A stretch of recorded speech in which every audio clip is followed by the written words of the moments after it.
নদীর এপার কহে ছাড়িয়া নিঃশ্বাস, ওপারেতে সর্বসুখ আমার বিশ্বাস। বন্ধুরা, এই প্রচলিত কথাটি তো আমরা প্রত্যেকেই শুনেছি। আমরা যাকে দেখি তাকেই ভাবি সে খুশি, সে খুব পাওয়ারফুল, স্ট্রং, আর নিজেকে সর্বদাই ভাবি দুঃখী, লুজার। আজকের গল্পের দয়ালও ঠিক আমাদের চরিত্রটি প্লে করছে। গল্পটি থেকে আমরা একটা দুর্দান্ত শিক্ষা পেতে চলেছি, তাই স্কিপ না করে গল্পটি পুরোটা দেখার অনুরোধ রইল। একটি পাহাড়ের পাদদেশে একটি লোক বাস করত, যার নাম ছিল দয়াল। দয়াল প্রতিদিন পাহাড়ের উপরে পাথর কাটতে যেত। সে খুব পরিশ্রম করত। তার মনে বরাবরই বড় কিছু হওয়ার ইচ্ছা ছিল। একদিন দয়াল একটি ব্যবসায়ীকে দেখে, তার অনেক সম্পত্তি দেখে। দয়াল মনে মনে ভাবে, ইস, যদি আমি একজন ব্যবসায়ী হতে পারতাম। আশ্চর্যজনকভাবে সে ব্যবসায়ী হয়ে যায়। সে এমন জীবন পেয়ে ভীষণ আনন্দিত। বড় বড় বাড়ি, বড় গাড়ি।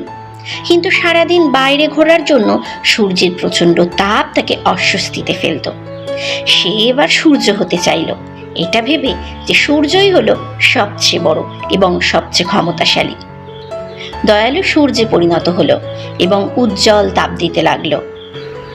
কিন্তু একটি মেঘ সূর্যের রশ্মিকে আড়াল করে দিল। তখন দয়াল মেঘ হতে চাইল, এই ভেবে যে মেঘ বেশি শক্তিশালী, কারণ সে সূর্যের রশ্মি ঢেকে দেওয়ার ক্ষমতা রাখে। সে মেঘে পরিণত হলো। মেঘ হয়ে সে সূর্যের রশ্মিকে ঢেকে দিল এবং বৃষ্টি আনলো। এবারেও সে দেখলো একটি পাহাড় এই প্রবল বৃষ্টিকে তোয়াক্কা না করে দাঁড়িয়ে আছে। তাই সে মনে করলো পাহাড় সব থেকে বেশি শক্তিশালী, তাই সে পাহাড় হতে চাইল। এভাবে দিন চলে যায়।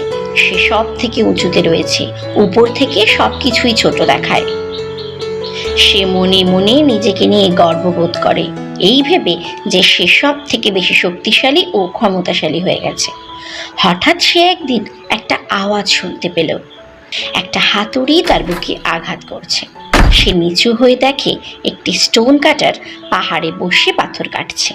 তখন সে রিয়েলাইজ করে একজন স্টোন কাটারেরই ক্ষমতা আছে যে কোনো পাথর কেটে তার শেপ দেওয়া, সে যত বড় শক্তিশালী পাহাড় বা পর্বতই হোক না কেন।